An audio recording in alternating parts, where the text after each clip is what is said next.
नमस्कार, मैं हूं ममता सिंह और आप देख रहे हैं इंडिया हेडलाइन 24 न्यूज। चलिए बात करते हैं आज की कुछ खास बड़ी खबरों से। रीवा इंजीनियरिंग कॉलेज में रखी ईवीएम मशीन में हैंगिंग का कांग्रेस प्रत्याशी कर रहे आशंका। रीवा जिले की 8 विधानसभा की ईवीएम मशीनों में इंजीनियरिंग कॉलेज के स्ट्रॉन्ग रूम में रखी गई, जहां चौक चौबंद व्यवस्था की गई है। वहीं प्रत्याशी और उनके प्रतिनिधि भी निगरानी कर रहे हैं। कांग्रेस प्रत्याशी मनगवा बबीता साकेत ने आरोप लगाया कि प्रशासन के द्वारा इंजीनियरिंग कॉलेज में संदिग्ध लोग जहां अंदर जा रहे हैं, जो मशीनें हैकर हो सकती। साथ ही सीसीटीवी कैमरे के बंद किए जा रहे, जिसमें गड़बड़ी होने के आसार हैं। इंजीनियरिंग कॉलेज के प्राचार्य का अंदर जाना संदेह के दायरे में है। उन्होंने आरोप लगाया है कि भाजपा हार के डर से प्रशासनिक मशीनरी का दुरुपयोग कर सकती है। हाँ, 2 दिन भी पहले कैमरा बंद हुआ था तो 29 मिनट तक कैमरा बंद था।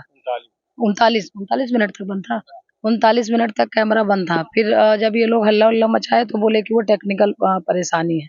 और आज भी कैमरा बंद हुआ है। यही रामगरी बनवासी जी के बेटे हैं, इन्होंने मुझे बताया तो मैं तुरंत आई। यहाँ कलेक्टर मैडम अंदर गई और कौन गया है, प्रिंसिपल साहब अंदर गए और फिर तुरंत वो निकली कलेक्टर मैडम, लाइट बंद हो गई। तो ये लोगों ने हंगामा मचाया। तो आपका टेक्निकल है खराबी, और जब हंगामा मचता तो आपका कैमरा चालू हो जाता है। और ये इतिहास में पहली बार ये सब हो रहा है और भारतीय जनता पार्टी के इशारे से हो रहा है। हम लोग को प्रशासन के ऊपर कोई भरोसा विश्वास नहीं है। संशय है। यहाँ टोटल लोग गैलरी में घूम रहे हैं, सिविल ड्रेस पर घूम रहे हैं। अभी हम लोगों ने पूछा तो उन लोगों ने ये कहा कि नहीं, ये सब यहाँ के कर्मचारी हैं। क्या मालूम ड्यूटी वाले हैं, सिविल ड्रेस में क्या ड्यूटी वाले रहते हैं, क्या मालूम। हो सकता है वहाँ स्पैड ही हो, ईवीएम के हैक करने वाले स्पैड लोग हो। भाई जिनकी ड्यूटी है वो ड्रेस पे रहे बकायदे। मान लीजिए हम सब लोग प्रत्याशी हैं तो हम लोग पूछे तो ये तो पता होना चाहिए ना। कलेक्टर मैडम के पास सारी जानकारी है कि अंदर कौन है। गैलरी में भी हम लोगों ने देखा है कि सिविल ड्रेस में हाफ चड्ढा पहने और टी शर्ट पहने घूम रहे थे, हाथ में कुछ वो लिए हैं। और वहाँ के कर्मचारियों से हम लोगों ने पूछा तो बोले कि वो कर्मचारी हैं, जो वो ड्यूटी है ईवीएम स्ट्रांग रूम के सामने जो खड़े हुए हैं वो लोग हैं। आपकी नजर में संदिग्ध लोग हैं? हम लोगों को बार बार लाइट बंद हुई, इतिहास में पहली बार। एक बार एजी कॉलेज में लोकसभा के चुनाव में वहाँ स्ट्रांग रूम बनाया गया था। बाकी जब से मैं जानने लायक हुई तो हमेशा इंजीनियरिंग कॉलेज में रहता और इस तरह की गड़बड़ी कभी नहीं हुई। भाई आप कैमरा पहले से सब ठीक ठाक रखो, सीसीटीवी फुटेज हम लोगों को दिखना चाहिए। हम लोग इसमें आपत्ति कर रहे हैं और खासतौर पर हमारे कांग्रेस के सभी जो साथी हैं आपत्ति कर रहे हैं। ये बनवासी जी के बच्चे हैं, इनसे भी आप वाइट ले सकते हैं। निर्वाचन अधिकारियों से आपने इस संबंध में बात की? हम लोग बात कर रहे हैं। हमने अपने प्रदेश अध्यक्ष जी को यहाँ कौन रहा है, निर्वाचन अधिकारी कौन सुन रहा है। यहाँ सरेआम जानवरों की तरह मरवा रहे हैं। अभी हमारे साथ जो 16 की रात को जो हमारे साथ घटना हुई, मैंने 17 ही लग गया जो रात को घटना हुई। फिर नेक्स्ट दिन सुबह चुनाव था, तो यहाँ कौन सुन रहा है। यहाँ पुलिस वाले, प्रशासन, इनके एसडीएम जो भी है, ये सब सीधे सीधे डंडा बरसवाने का काम कर रहे हैं। तो किससे हम लोग गुहार लगाने जाए। हमने अपने प्रदेश अध्यक्ष जिससे सम्मानीय कमलनाथ जी से हमने बात की है और हम लोग उसमें उनको अभी लेटर भेज रहे हैं। अभी दो दिन पहले भी 39 मिनट कैमरा बंद किया गया था। फिर हमारे जो साथी लोग थे वहाँ पर बताया गया कि भाई यहाँ पर टीवी बंद है और जो है तो अंदर का कुछ दिखाई नहीं दे रहा। फिर यहाँ पर जब पूछा गया कैमरा क्यों बंद है, तो फिर बताया गया कि यहाँ पर जो है तो टेक्निकल प्रॉब्लम है, जो है तो अपडेट हो रहा है। अब अपडेट की वजह से जो है तो ऐसा हो रहा है टेक्निकल प्रॉब्लम। तो फिर उसके बाद जो है तो फिर 1 घंटे बाद चालू किया गया। फिर आज सुबह जो है तो फिर से बंद किया गया।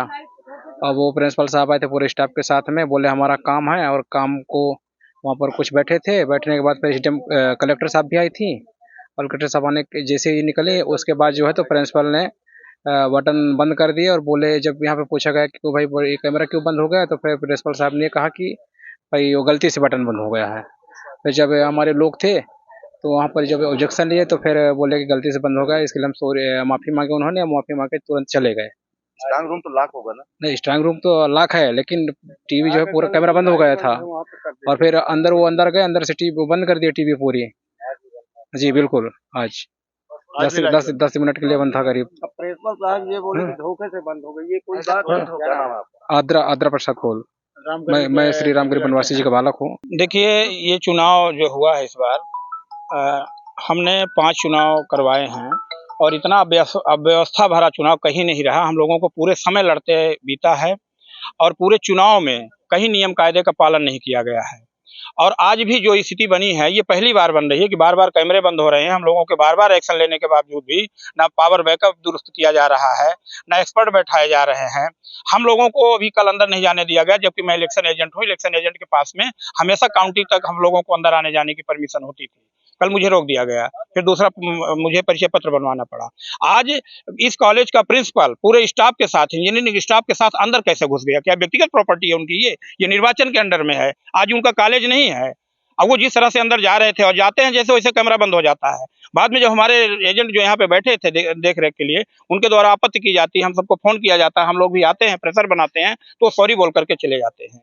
ये सारी स्थितियां बताती हैं कि कहीं ना कहीं प्रशासन जो है तो पारदर्शी पूर्ण चुनाव नहीं करा रहा है। वो कहीं ना कहीं सरकार के इशारे में है, सरकार डरी हुई है और सरकार वापस आने के लिए सारे हथकंडे अपना रही है। अभी एक चीज और हम लोगों ने अंदर देखी है, अंदर जा करके एडीएम साहब ले गए, बोले आप देख लीजिए, विजिट कर लीजिए। वहाँ कई लोग हमको दिखे चड्ढी बनियान में, प्राइवेट व्यक्ति। जब सवाल किया गया तो उन्होंने कहा कि सिक्योरिटी के हैं, ये आप सिक्योरिटी में हैं, आन सिक्योरिटी वाले वर्दी में हैं, आप सिक्योरिटी के लोगों को अंदर रखने की क्या जरूरत है? उनके लिए बाहर रेजिडेंस बनाएं, अंदर ऑन ड्यूटी वाले रहें। इसमें तो एक्सपर्ट भी हो सकते हैं, ईवीएम हैकर भी हो सकते हैं, कोई भी हो सकता है। तो मतलब कुल मिलाकर के इतना अव्यवस्थित चुनाव है, ये किसी भी तरह से पारदर्शी नहीं है। आगे काउंटिंग तक क्या होगा भगवान जाने, ये हालात है। तो मैं चाहूंगा आप मीडिया के लोगों के माध्यम से कि इस बात को जोर शोर से आप लोग हम लोगों की सहायता के लिए प्रचारित करें। वक्त हो गया एक छोटे से ब्रेक का। ब्रेक के बाद फिर से हाजिर होंगे ऐसी कुछ खास बड़ी खबरों के साथ। तब तक के लिए नमस्कार।